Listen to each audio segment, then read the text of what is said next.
Assalamualaikum warahmatullahi wabarakatuh. Semangat pagi semuanya. Dalam video ini saya akan membahas isi dari modul pendidikan seni di SD. Yang mana dalam buku modul ini akan membahas 12 modul di dalamnya. Berikut adalah peta konsepnya. Baik, langsung saja kita bahas ke modul yang pertama. Baiklah, pada modul 1 ini kita akan belajar 3 kegiatan belajar. Kegiatan belajar yang pertama yaitu tentang hakikat seni, kegiatan belajar yang kedua yaitu tentang fungsi dan kedudukan seni dalam kehidupan masyarakat, dan kegiatan belajar yang ketiga yaitu tentang jenis-jenis seni. Kita masuk kepada kegiatan belajar yang pertama yaitu tentang hakikat seni. Seni berasal dari istilah sani yang dalam bahasa Sanskerta berarti pemujaan, pelayanan, donasi, permintaan, atau pencarian dengan hormat dan jujur. Seni adalah ekspresi jiwa manusia yang tertuang dalam berbagai bentuk karya seni. Refleksi kehidupan manusia dituangkan melalui media seni dalam bentuk karya seni. Semua cabang seni seperti tari, musik, seni rupa, teater, dan sastra memiliki nilai yang dapat ditransformasikan dalam kehidupan sehari-hari. Sebenarnya dalam kehidupan sehari-hari kita, segala aktivitas kita sudah memiliki seni di dalamnya. Hanya saja terkadang kita tidak menyadari atau merasakan bahwa aktivitas kita merupakan bagian dari ekspresi seni yang alami.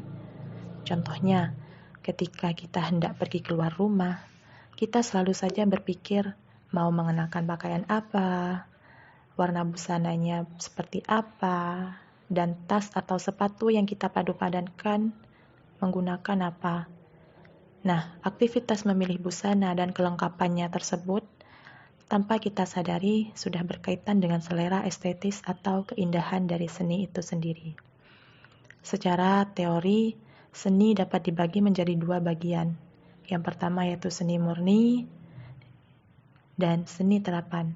Seni murni adalah penciptaan seni yang hanya mempertimbangkan fungsi atau bentuknya, sedangkan seni terapan adalah penciptaan seni yang dirancang untuk kepentingan tertentu di luar fungsi sebenarnya.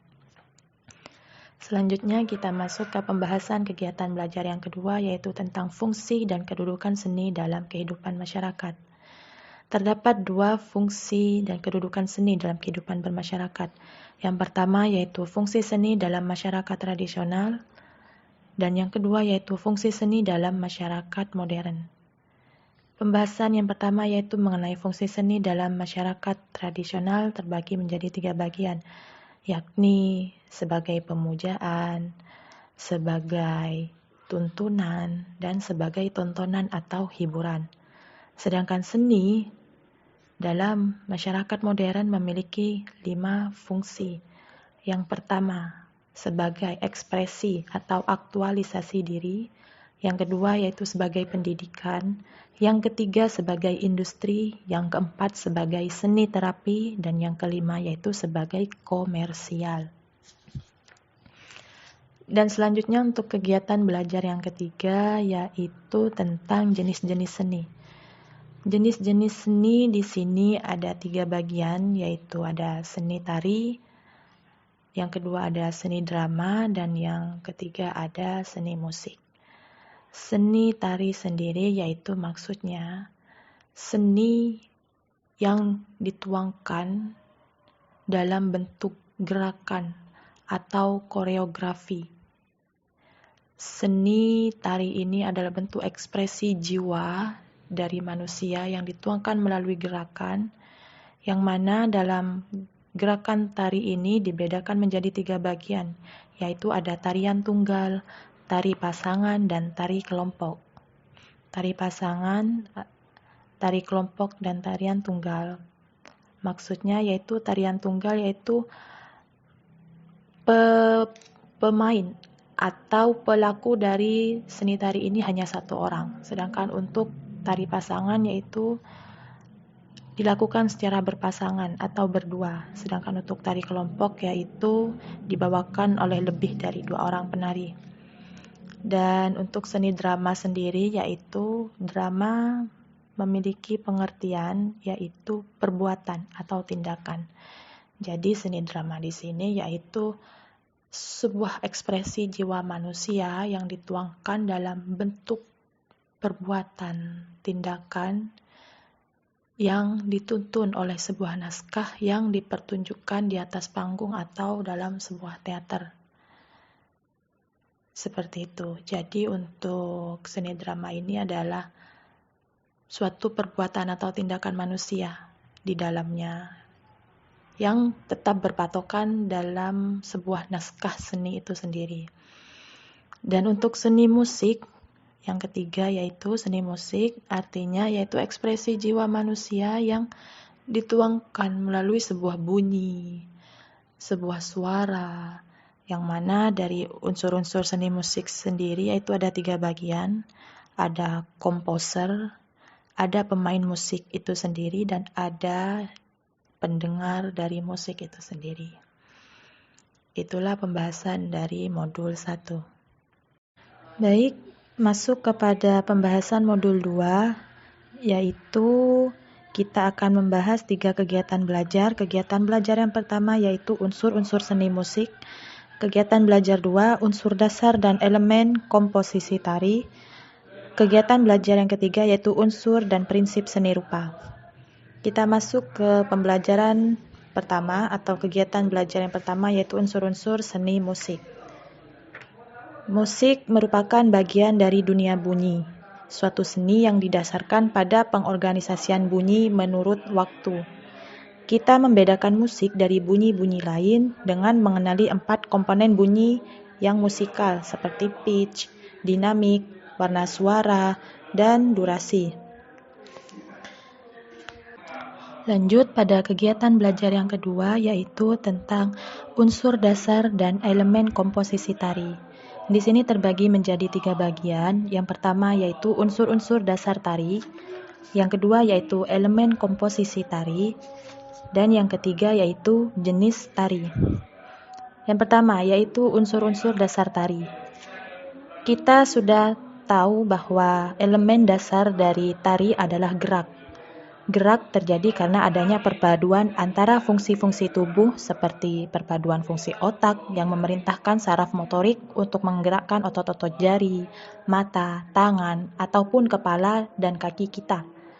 Dalam sebuah tarian, antara tubuh, gerak, dan komposisi tari tidak dapat dipisahkan. Nah, dalam sebuah tarian terdapat unsur-unsur yang membangunnya, yakni seperti unsur gerak, tenaga, ruang, dan waktu. Selanjutnya yaitu tentang elemen komposisi tari. Sebuah karya seni tari, meskipun bentuknya sederhana, tetap saja dimulai dari proses dan tahapan-tahapan tertentu. Sebuah karya mengandung elemen-elemen tari yang kemudian terbentuk menjadi sebuah karya tari yang indah dan menarik. Karya tari adalah sebuah susunan gerak-gerak tari yang satu sama lain saling berkaitan.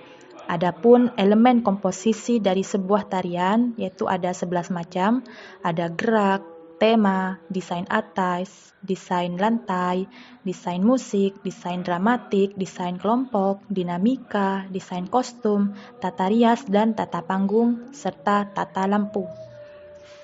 Sedangkan untuk jenis-jenis tari sendiri, banyak jenis-jenis tari seperti tari upacara, tari sosial, tari pertunjukan, tari romantik, tari perang, tari komedi, tari tunggal, tari pasangan, dan masih banyak jenis tarian lainnya.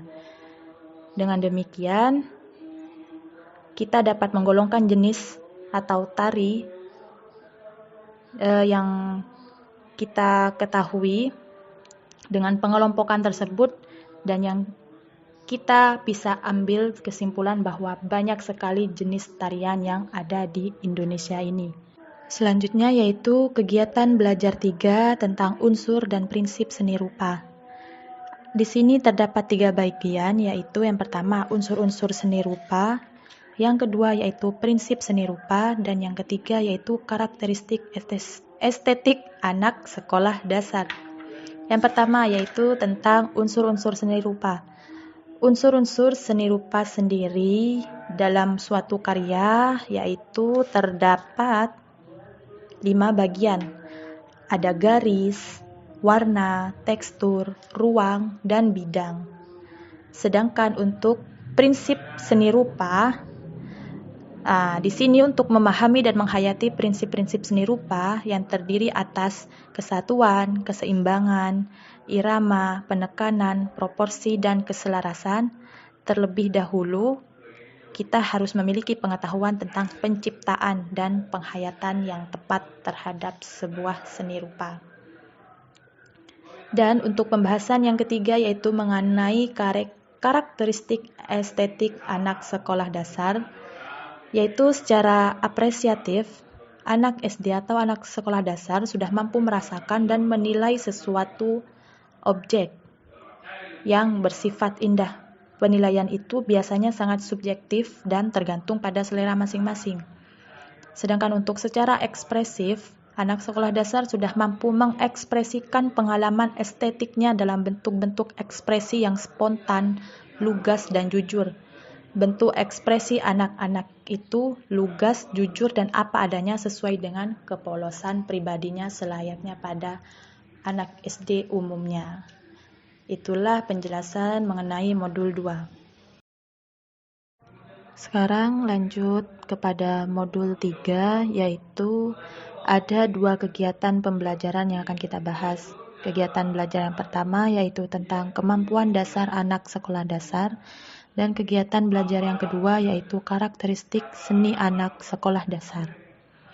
Pembahasan kegiatan belajar yang pertama yaitu tentang kemampuan dasar anak sekolah dasar. Di sini, untuk kemampuan dasar anak sekolah dasar, kita akan membahas 7 kemampuan di dalamnya. Yang pertama yaitu kemampuan intelektual anak. Secara intelektual, anak pada masa sekolah dasar sudah mampu berpikir logis dan mampu memahami informasi atau memecahkan masalah-masalah yang bersifat konkret. Akan tetapi, belum mampu memecahkan masalah-masalah yang bersifat abstrak. Implikasinya bagi seorang guru dalam kegiatan belajar, pendidikan seni dalam sebuah materi itu bersifat abstrak, harus dikemas sedemikian rupa supaya menjadi konkret sehingga mudah dipahami oleh seorang anak SD. Selanjutnya yaitu kondisi emosional anak.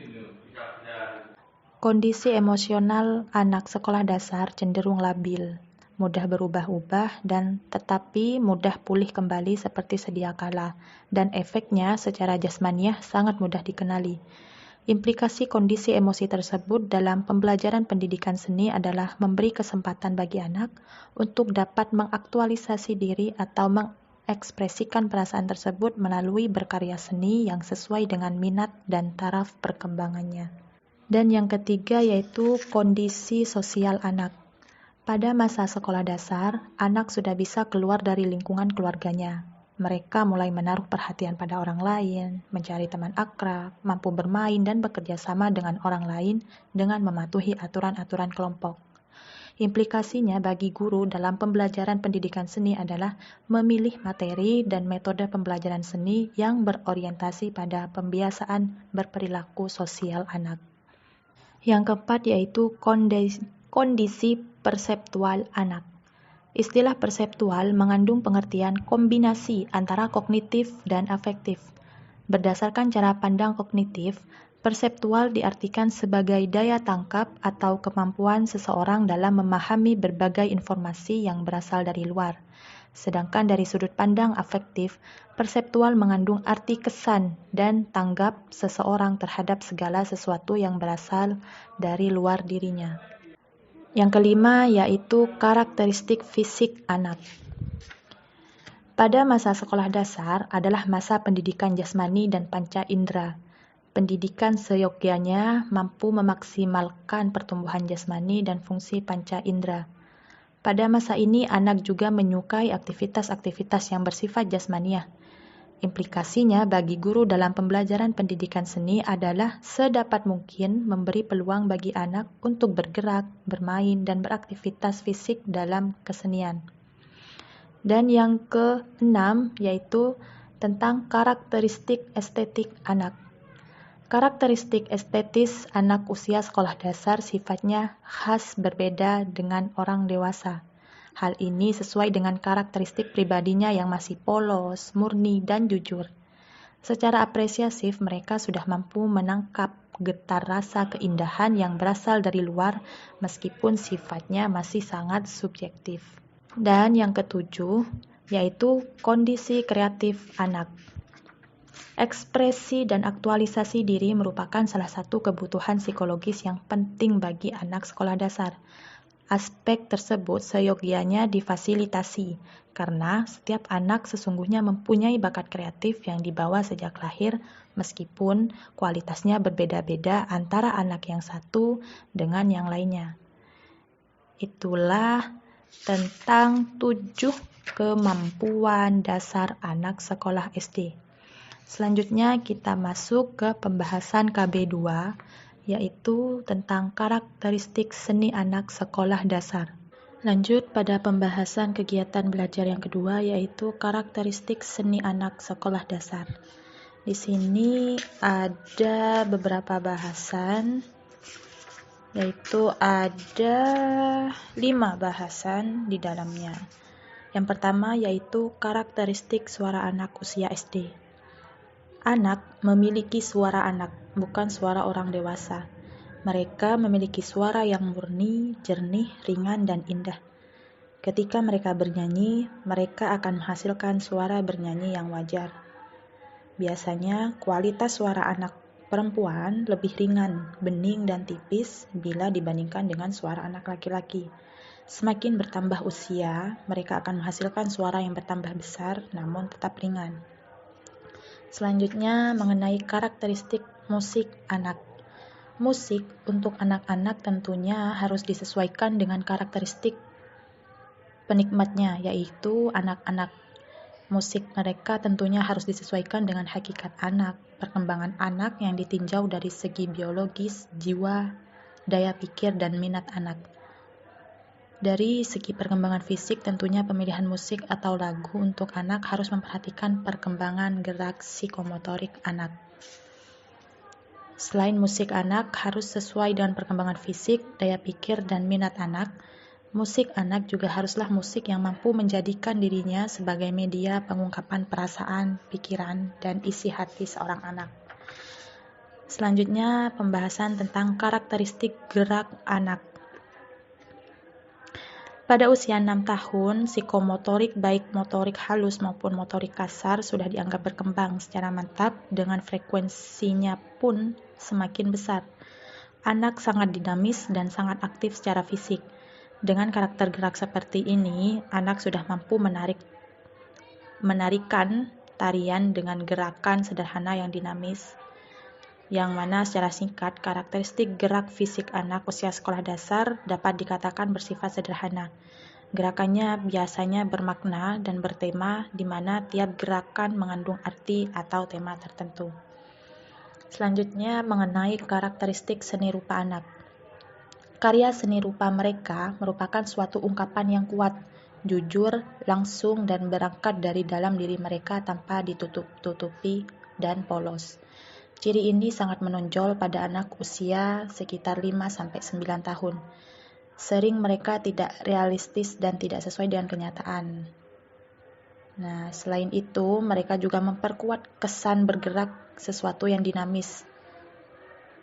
Warna yang dipilihnya pun selalu warna-warna yang kontras dan menonjol. Lanjut pada pembahasan periodisasi seni rupa anak. Di sini ada beberapa klasifikasi periodisasi seni rupa anak, diantaranya yang disodorkan oleh Lansing mengelompokkan menjadi masa coreng-moreng sekitar 2-4 tahun, masa figuratif sekitar 3-12 tahun, yang mana terdiri dari permulaan figuratif, pertengahan figuratif, akhir figuratif, dan tahap artistik. Yang kedua yaitu menurut Lowenfeld and Britten yang mengklasifikasikannya.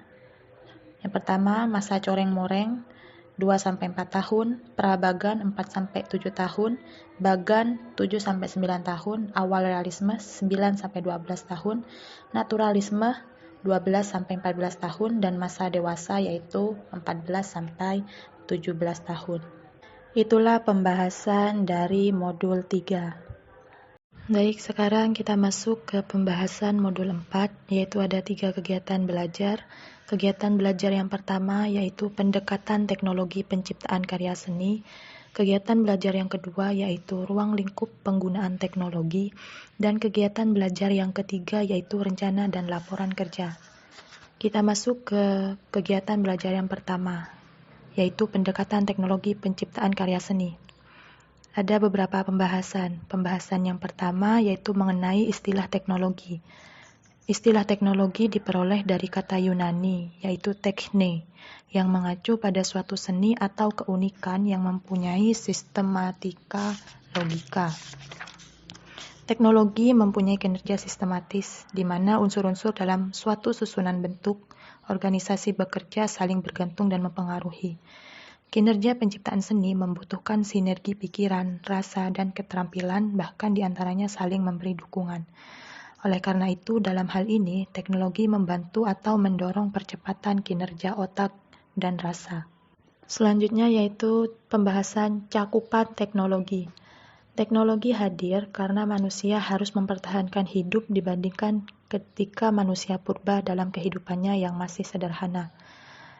Dalam masa sekarang ini, teknologi akan dipandang secara menyeluruh, baik dari segi wujud maupun kinerja dan isi teknologi. Sedangkan kaitannya pada dampak kependidikan teknologi pada siswa adalah kinerja, sistem, dan prinsip. Jika seorang guru meminta siswa mencipta karya rupa dengan prinsip teknologi, maka hasil yang akan diperoleh dapat berupa, yaitu outputnya berupa karya rupa berteknologi, outcome-nya yaitu keterampilan atau skill, serta dampaknya yaitu siswa dapat berpikir sistematis, tangguh, ulet, tepat, dan disiplin. Dan pembahasan yang ketiga pada kegiatan belajar 1 yaitu model pemanfaatan teknologi dalam karya seni. Ada 3 jenis teknologi yang digunakan atau dimanfaatkan dalam menciptakan harga seni, yakni teknologi kerajinan, teknologi rekayasa, dan teknologi pengolahan. Selanjutnya masuk ke pembahasan kegiatan belajar yang kedua, ruang lingkup penggunaan teknologi. Di sini ada 3 bahasan. Yang pertama yaitu teknologi sederhana berenergi manusia. Pada teknologi sederhana dengan energi manusia seperti meliputi teknologi putar, teknologi tarik, dan teknologi pukul. Yang kedua yaitu teknologi sederhana berenergi alam. Pada teknologi sederhana berenergi alam dapat berupa teknologi berenergi angin dan teknologi berenergi air. Sedangkan untuk teknologi tinggi, yaitu ada yang menggunakan motor penggerak berenergi listrik dan teknologi digital. Lanjut pada kegiatan belajar yang ketiga, yaitu mengenai rencana dan laporan kerja.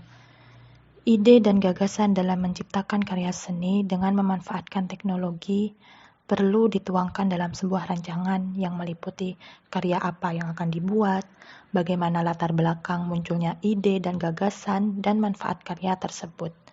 Selain itu, jelaskan pula dalam rancangan tersebut tentang bagaimana teknik dan cara kerja atau langkah yang akan dikerjakan untuk membuat atau mewujudkan ide atau gagasan tersebut. Pembuatan laporan kerja ini sangat penting karena ketika seseorang sedang berkarya, tiba-tiba ingatannya berbaur dengan pikiran lain sehingga terjadi kelupaan. Dengan adanya rancangan kerja dan laporan kerja yang telah ditulis, dapat mengingatkan kembali gagasan yang telah terputus. Untuk itu, dalam penulisan gagasan ini dapat dimulai dari menentukan masalah yang akan dibuat dan langkah awal apa yang harus dilakukan, serta untuk mengevaluasi diri dalam melakukan laporan kerja berupa menciptakan karya seni tersebut. Itulah pembahasan dari modul 4. Sekarang dilanjutkan pada modul 5, yang dimana dalam modul 5 ini ada 3 kegiatan belajar. Kegiatan belajar yang pertama yaitu bernyanyi, kegiatan belajar yang kedua yaitu mendireksi, dan kegiatan belajar yang ketiga yaitu bermusik. Kita masuk kepada kegiatan belajar yang pertama yaitu bernyanyi. Semua orang yang memiliki organ vokal yang normal dapat bernyanyi. Bernyanyi yang baik membutuhkan latihan rutin dan kontinu. Berlatih yang baik selalu dalam keadaan rileks atau menghindari ketegangan yang berlebihan. Dalam belajar bernyanyi ini, kita perlu belajar yang namanya teknik pernafasan sebagai salah satu modal dasar dalam memproduksi suara yang baik. Selanjutnya juga akan ada tentang teknik bernyanyi yang mencakup artikulasi, resonansi, dan beberapa hal yang berhubungan dengan penguasaan lagu serta penampilan ketika kita bernyanyi. Selanjutnya yaitu masuk ke pembahasan kegiatan belajar 2 yaitu mendireksi. Mendireksi merupakan salah satu kegiatan dalam berolah musik. Di dalam pembahasan mendireksi di sini ada 3 subbahasannya, yaitu ada jenis aba-aba, sikap badan, dan teknik aba-aba. Selanjutnya pada kegiatan belajar yang ketiga yaitu bermusik. Setelah bernyanyi dan mendireksi, waktunya yaitu belajar tentang bagaimana cara bermain instrumen musik. Dan dalam pembahasan bermusik di sini ada 3 instrumen yang akan dibahas, yaitu instrumen gitar, instrumen perkusi, dan instrumen suling. Itulah pembahasan dari modul 5. Lanjut pada modul 6, yaitu ada 2 kegiatan belajar. Kegiatan belajar yang pertama yaitu penciptaan nyanyian untuk anak SD. Kegiatan belajar yang kedua yaitu penciptaan iringan lagu anak SD. Yang pertama yaitu pembahasan penciptaan nyanyian untuk anak SD. Yang perlu diperhatikan yaitu tentang melodi dan ritme dalam penggunaan penciptaan nyanyian tersebut. Penciptaan nyanyian untuk anak SD dapat dilakukan apabila kepekaan terhadap dunia anak serta penguasaan teknik komposisi sudah dikuasai dengan baik. Tema lagu dapat ditemukan dari pengamatan langsung maupun tidak langsung kehidupan atau kejiwaan anak. Tema tersebut diolah dan dituangkan dalam bentuk musikal. Sebagai musik vokal, nyanyian anak SD membutuhkan lirik yang sesuai dengan dunia anak. Keselarasan antara ide musikal dan lirik vokal perlu diperhatikan dalam penciptaan nyanyian anak SD. Selanjutnya pembahasan kegiatan belajar 2 yaitu tentang penciptaan iringan lagu anak SD. Tujuan dari pembahasan kegiatan belajar 2 ini yaitu agar kita dapat menciptakan iringan sederhana untuk lagu anak-anak sehingga pada saat kita mengajar tidak sedikit atau dapat mengiringi dengan iringan sederhana sehingga proses pembelajaran kita menjadi lebih menarik bagi anak didik kita. Dalam penciptaan lagu instrumentalia untuk anak sebaiknya kita perlu memperhatikan beberapa aspek, yaitu yang pertama pembentukan pola ritmik, yang kedua pengembangan pola ritmik, dan yang ketiga yaitu dalam pemilihan instrumennya. Itulah pembahasan dari modul 6. Lanjut ke pembahasan modul 7, ada 4 kegiatan belajar yang akan dibahas. Kegiatan belajar yang pertama yaitu proses penciptaan tari, kegiatan belajar 2 yaitu konsep garapan tari, kegiatan belajar 3 yaitu sumber tema, dan kegiatan belajar 4 yaitu menyusun karya tari. Kita masuk ke pembahasan kegiatan belajar yang pertama yaitu proses penciptaan tari. Dalam proses penciptaan tari di sini kita perlu memperhatikan beberapa hal. Yang pertama yaitu eksplorasi, yang mana dalam eksplorasi di sini adalah bagaimana cara kita berpikir, berimajinasi, merasakan dan merespon alam sekitar untuk memperoleh gerakan tari yang akan disesuaikan dengan ide yang akan kita harapkan. Seperti itu. Lanjut yaitu improvisasi. Improvisasi memberi kesempatan lebih luas dalam melakukan imajinasi, pemilihan, dan penciptaan dibandingkan dengan eksplorasi. Dalam improvisasi, seseorang lebih memiliki kebebasan dalam mengungkapkan ekspresi gerak untuk tariannya. Yang ketiga yaitu evaluasi. Setelah mengeksplorasi dan mengimprovisasi suatu gerakan, selanjutnya yaitu mengevaluasi atau pemilihan gerak-gerak yang sesuai dengan ide yang kita garap. Setelah itu, yaitu forming, pembentukan gerak. Setelah eksplorasi, improvisasi, dan evaluasi, akhirnya kita sudah dapat menentukan bentuk gerak tari seperti apa yang sesuai dengan ide atau gagasan yang kita garap. Selanjutnya masuk ke pembahasan kegiatan belajar 2 yaitu konsep garapan tari. Dalam membuat konsep garapan tari, perlu memperhatikan beberapa unsur di dalamnya, yaitu seperti judul karya tari, sumber garapan, tipe tari, mode penyajian, konsep gerak, konsep iringan, dan konsep tata teknik pentas. Lanjut kegiatan belajar yang ketiga yaitu sumber tema. Dalam membentuk gerakan tari atau dalam membuat sebuah tarian perlunya kita memiliki pengetahuan tentang tema tari, yang dimana dalam tema tari, dalam penciptaan karya tari yaitu ada tema cerita dan tema gerak. Tema cerita yaitu misalnya bisa memilih tema binatang, alam, kegiatan sehari-hari, atau suasana hati.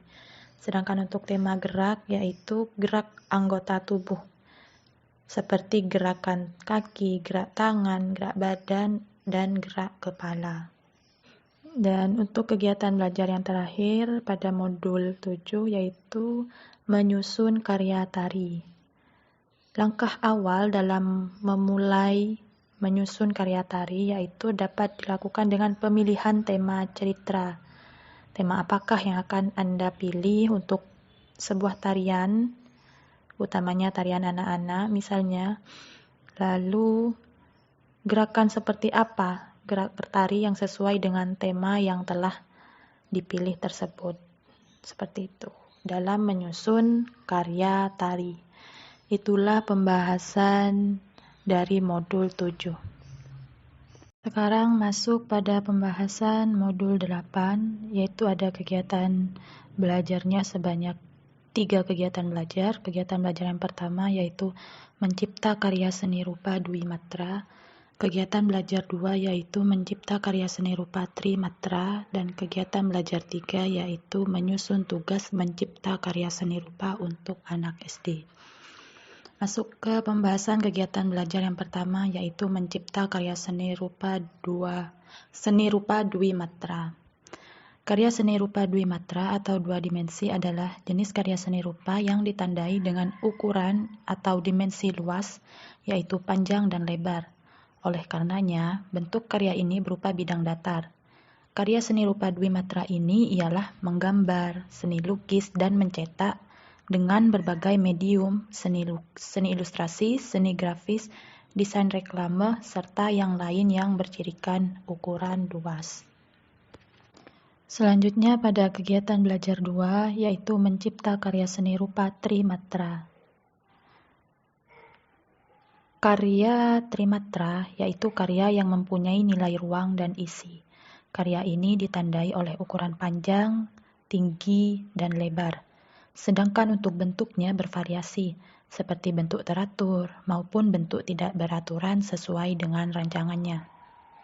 Penciptaan karya seni rupa Tri Matra dapat dilakukan dengan 3 cara, yaitu dengan membentuk suatu pola, atau bisa dikatakan dengan membentuk. Yang kedua yaitu dengan memahat relief dan ukir. Dan yang ketiga yaitu dengan merakit dan membangun. Selanjutnya pada kegiatan belajar 3 yaitu menyusun tugas mencipta karya seni rupa untuk anak SD. Untuk merancang tugas praktek berkarya seni rupa, kepada anak harus mengembalikan kepada akar permasalahan pendidikan yang sebenarnya. Anak sekolah di usia sekolah dasar pada hakikatnya adalah menyiapkan dirinya agar mampu berkomunikasi dengan orang lain. Komunikasi yang lancar membutuhkan dukungan pendidikan, yaitu keberanian mengeluarkan pendapat, berpendapat dengan ide yang luas dan banyak, serta mampu mendengarkan pendapat orang lain. Kelancaran suatu komunikasi dapat dilihat dari tingkat intelektualitas seseorang. Maka kegiatan berkarya seni rupa pun harus bertolak dari kebutuhan dasar anak dalam perkembangannya. Itulah pembahasan dari modul 8. Lanjut ke pembahasan modul 9, yaitu ada 2 kegiatan belajar. Kegiatan belajar pertama yang akan kita bahas yaitu apresiasi musik anak. Kegiatan belajar 2 yaitu apresiasi tari anak. Yang pertama yaitu apresiasi musik anak. Apresiasi musik diperlukan untuk memahami suatu karya musik. Mendengarkan merupakan pintu suara kegiatan apresiasi. Mendengarkan sambil membaca notasi sangat membantu dalam memberi pemahaman akan suatu karya musik. Apresiasi terhadap karya musik dapat dilakukan melalui proses yang pertama, mendengarkan musik. Yang kedua, mendengarkan sambil membaca notasi musik. Yang ketiga, membaca latar belakang pencipta karya musik. Dan yang keempat, membaca biografi penciptanya. Musik anak lebih banyak berupa musik vokal atau nyanyian dibandingkan dengan musik instrumental. Kebanyakan musik instrumental yang dimainkan berasal dari lagu-lagu vokal.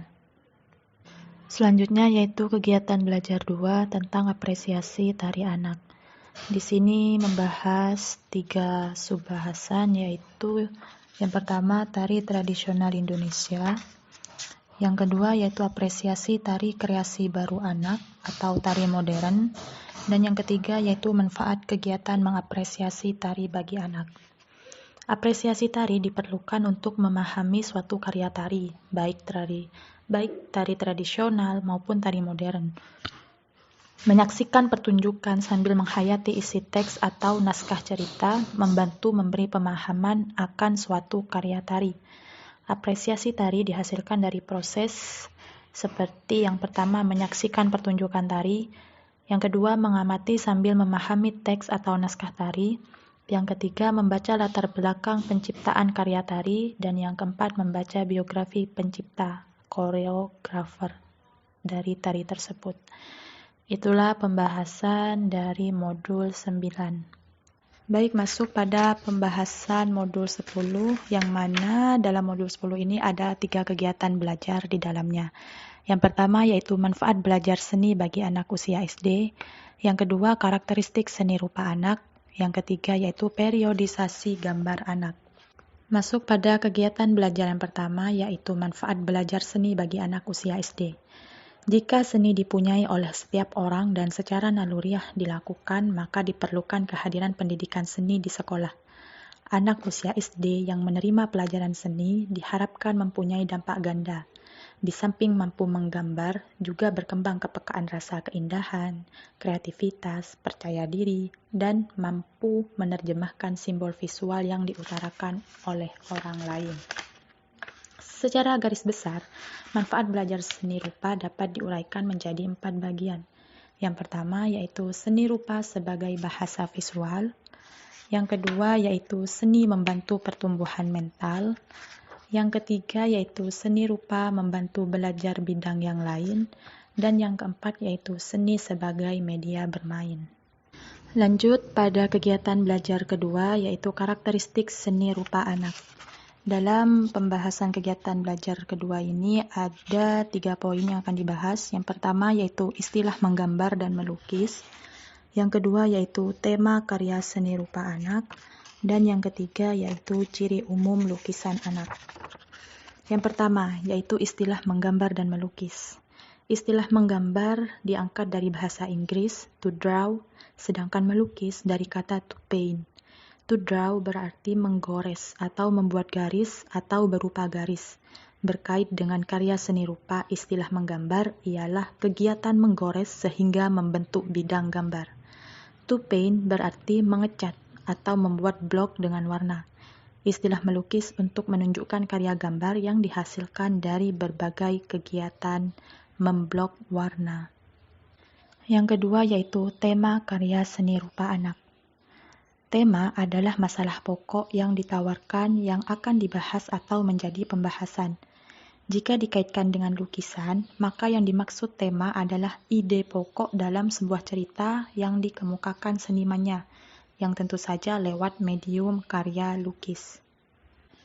Lanjut yang ketiga yaitu ciri umum lukisan anak. Gaya lukisan anak bermacam-macam sesuai dengan motivasi atau dorongan berkarya. Anak melukiskan kejadian sehari-hari. Berikut beberapa gaya lukisan anak yang dapat kita jumpai. Yang pertama yaitu gaya wiracarita atau heroisme. Yang kedua yaitu gaya dekoratif. Yang ketiga yaitu gaya komik. Dan yang keempat yaitu gaya potret. Selanjutnya yaitu kegiatan belajar yang ketiga adalah periodisasi gambar anak. Di sini terdapat 5 periodisasi gambar anak. Yang pertama yaitu masa coreng-moreng usia 1-4 tahun. Yang kedua yaitu masa prabagan usia 4-7 tahun. Yang ketiga yaitu masa bagan usia 7-9 tahun. Yang keempat yaitu masa realisme awal 9-11 tahun. Dan yang kelima yaitu masa realisme semu usia 11-14 tahun. Itulah pembahasan dari modul 10. Lanjut pada pembahasan modul 11, yaitu ada 4 kegiatan belajar di dalamnya. Yang pertama yaitu konsep pendidikan seni di sekolah dasar. Yang kedua yaitu fungsi pendidikan seni. Yang ketiga yaitu ruang lingkup pendidikan seni. Dan yang keempat yaitu karakteristik pendidikan seni di SD. Masuk ke kegiatan belajar yang pertama yaitu konsep pendidikan seni di sekolah dasar. Konsep pendidikan seni di sekolah dasar memiliki 2 fungsi atau dapat membantu pengembangan, yaitu yang pertama seni membantu pengembangan daya pikir, rasa, dan karsa. Dan yang kedua yaitu seni dapat membantu belajar memahami materi pelajaran yang lain. Dan untuk di kegiatan belajar yang kedua mengenai fungsi pendidikan seni, di sini fungsi pendidikan seni ada 4. Yang pertama yaitu seni sebagai media ekspresi. Yang kedua yaitu seni sebagai media komunikasi. Yang ketiga yaitu seni sebagai media pembinaan kreativitas. Dan yang keempat yaitu seni sebagai model pelatihan pengembangan hobi dan bakat.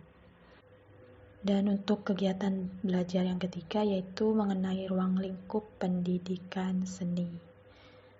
Ruang lingkup pendidikan seni di sini ada 3 bahasan di dalamnya. Yang pertama yaitu pengetahuan seni, yang kedua yaitu apresiasi, dan yang ketiga yaitu pengalaman kreatif. Lalu pada kegiatan belajar yang keempat yaitu mengenai karakteristik pendidikan seni di SD, yaitu ada 2 subbahasan di dalamnya. Yang pertama yaitu pendekatan belajar seni dan yang kedua adalah model pembelajaran seni. Itulah pembahasan yang ada di modul 11. Selanjutnya masuk kepada pembahasan modul 12, modul terakhir, yaitu ada 3 kegiatan belajar yang akan dibahas. Yang pertama yaitu dasar-dasar pembelajaran terpadu, yang kedua yaitu prinsip pembelajaran seni, dan yang ketiga yaitu merancang pembelajaran seni terpadu. Masuk kepada kegiatan belajar yang pertama yaitu dasar-dasar pembelajaran terpadu, yang mana di dalamnya dibahas 3 poin penting. Yang pertama yaitu mengenai pengertian pembelajaran terpadu, yang kedua yaitu mengenai prinsip pembelajaran terpadu, dan yang ketiga yaitu mengenai model pembelajaran terpadu. Secara singkat, model pembelajaran terpadu yaitu model pembelajaran yang menghimpunkan dan merumuskan kegiatan belajar dari beberapa materi mata pelajaran yang berbeda berdasarkan kompetensi dasarnya. Pemaduan dapat dilakukan berdasarkan topik dan tema dengan memperhatikan sifat dan fungsinya. Lanjut pada kegiatan belajar yang kedua yaitu prinsip pembelajaran seni. yang mana di dalamnya terdapat 6 subbahasan, yaitu yang pertama mengenai arah pembelajaran pendidikan seni, yang kedua yaitu mengenai substansi pendidikan kesenian, yang ketiga yaitu pendekatan partisipatif produksi seni, yang keempat yaitu pendekatan tematis pembelajaran produksi seni, yang kelima yaitu pendekatan medium produksi seni, dan yang keenam yaitu bentuk pembelajaran terpadu kesenian. Tujuan pembelajaran kesenian adalah mengajarkan seni melalui pengalaman berkesenian, khususnya melalui kegiatan berproduksi. Secara teknis, pembelajaran praktek seni bertolak dari prinsip-prinsip penciptaan karya seni yang meliputi komposisi, kesatuan, kombinasi, nada dan irama, harmoni, dan ekspresi. Lanjut pada kegiatan belajar yang ketiga, yaitu merancang pembelajaran seni terpadu. Ada 2 pembahasan di dalamnya, yaitu yang pertama rancangan pembelajaran terpadu mengenai bagaimana teknik menyusun satuan acara pelajaran pembelajaran terpadu dalam seni. Yang kedua yaitu aplikasi pembelajaran terpadu seni. Itulah isi dari modul 12, modul terakhir. Sekian dan terima kasih. Wassalamualaikum warahmatullahi wabarakatuh.